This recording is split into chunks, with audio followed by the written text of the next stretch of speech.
আচ্ছা, তোমার সাবজেক্টটা কি ছিল? মানে মানে তুমি কি নিয়ে পড়াশোনা করেছো?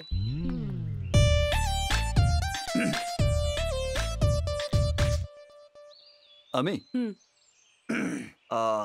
ড্রেস কস্টিউম ও, গার্মেন্টস টেকনোলজি। ওই টেকনোলজি। আর তুমি আহ, সেদিন তো ডেঙ্গুর চাপে তোমাকে কিছু জিজ্ঞেসই করা হলো না। আমি মাস্টার্স কমপ্লিট করে ফার্মার রাইটস নিয়ে পড়াশোনা করছি। Right right.